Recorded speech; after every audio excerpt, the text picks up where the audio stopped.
जिनेन्द्र भक्ताम शास्त्र 13वां काव्य।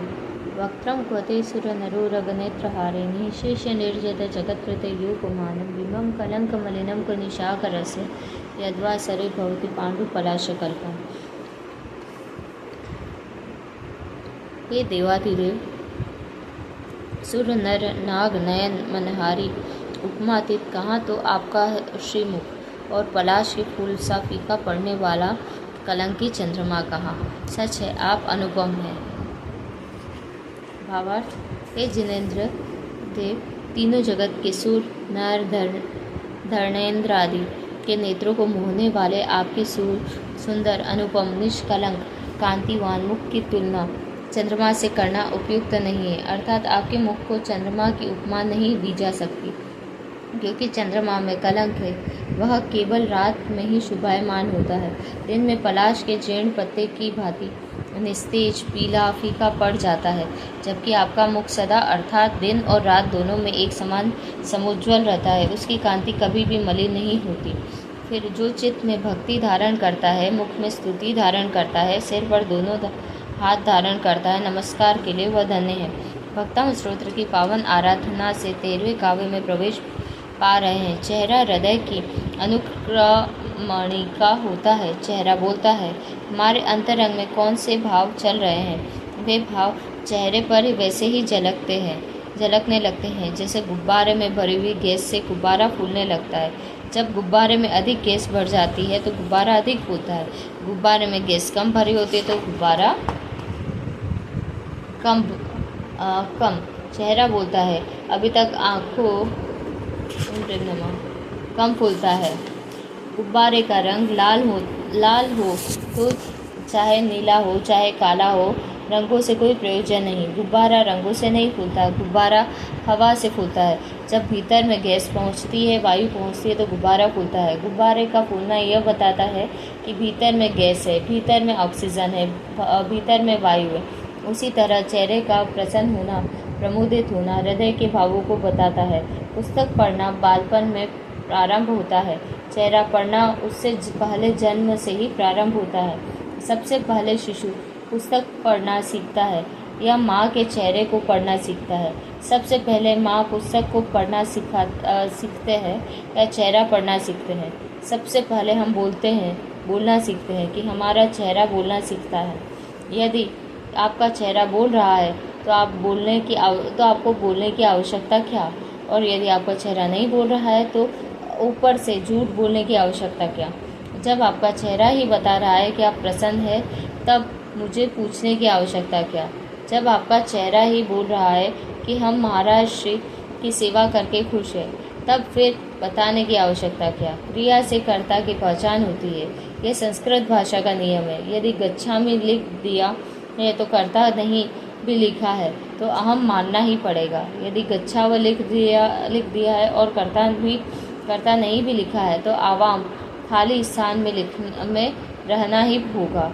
यदि गच्छाम लिख दिया है और रिक्त स्थान छोड़ दिया है तो आपको कर्तव्य रखना ही पड़ेगा। क्रिया है तो कर्ता का बोध है, क्रिया से कर्ता का बोध होता है। आपके चेहरे की क्रिया आपको नहीं दिखती, बाकी सबको दिखती है, क्योंकि आपको तो तभी दिखेगी जब आप दर्पण देखोगे। बिना दर्पण के तो हमें अपना चेहरा भी दिखाई नहीं देता।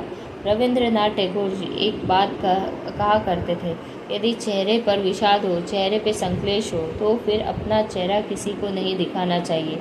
इसका तात्पर्य यह भी नहीं कि तुम चिंता लेकर बैठे रहो।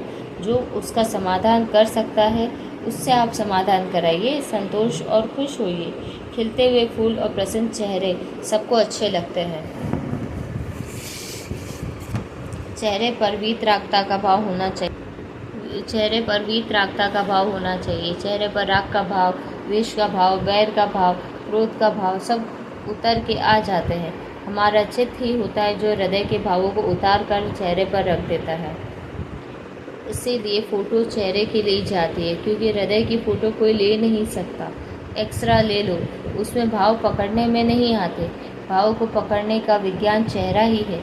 जैसे बहुत सारा मैटर एक छोटी सीडी या पेन ड्राइव में आ जाता है, वैसे ही जीवन भर के भाव एक चेहरे पर आ जाते हैं। व्यक्ति जैसे जैसे विचार बनाता है वैसे वैसे चेहरा बनता जाता है।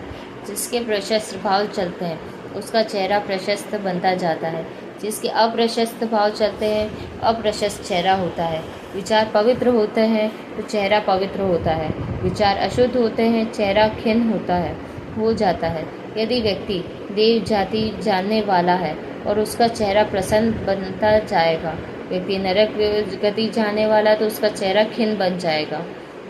नरक के परिणाम है तो वे चेहरे पर झलकने लगते हैं, क्योंकि परिणाम पर्याय को जन्म देते हैं। पावन परमाणु पावन पर्याय को जन्म देते हैं, अपावन परमाणु अपावन पर्याय को जन्म देते हैं। चेहरा प्रतिपल ही एक पर्याय है, कुछ बदले न बदले, लेकिन चेहरा हर समय बदलता है, क्योंकि भाव बदले चेहरा न बदले और हो ही नहीं सकता। पानी गर्म होगा तो बर्तन भी गर्म होगा, दूध गर्म होगा तो बर्तन गर्म होगा। बर्तन को छूते और दूध के गर्म होने का अंदाज लग जाता है। दूध से अंगुली नहीं डालते, दूध में अंगुली नहीं डालते, पानी में अंगुली नहीं डालते, जरा सा बर्तन का स्पर्श करते ही दूध का पता लग जाता है। शिशु माँ को नाम से नहीं जानता, शिशु माँ से बोल के नहीं जानता, लेकिन शिशु माँ के चेहरे को जानता है। किस समय माँ मुझे वात्सल्य से बुला रही है, किस समय क्रोध से बुला रही है, किस समय कार्य पर माँ को कोप आता है और मेरे किस कार्य पर माँ को करुणा आती है। जैन दर्शन में प्रतिमा विज्ञान बहुत बड़ा विज्ञान है। शिल्प विज्ञान में प्रतिमा विज्ञान है, जो पुस्तकों से नहीं कहा जा सकता, एक चेहरे से कह दिया जाता है।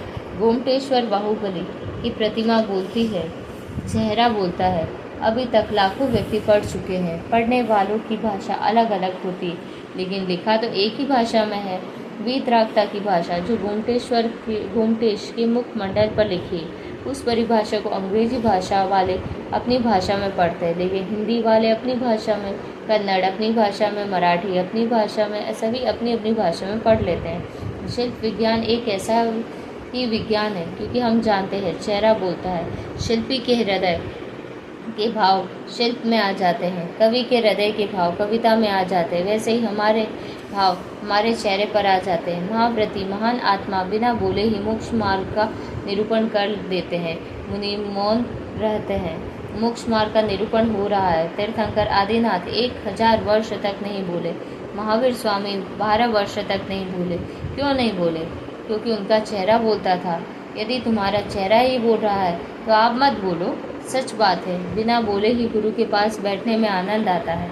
आप तो मौन रहिए, मैं तो आपको देखता रहूँगा।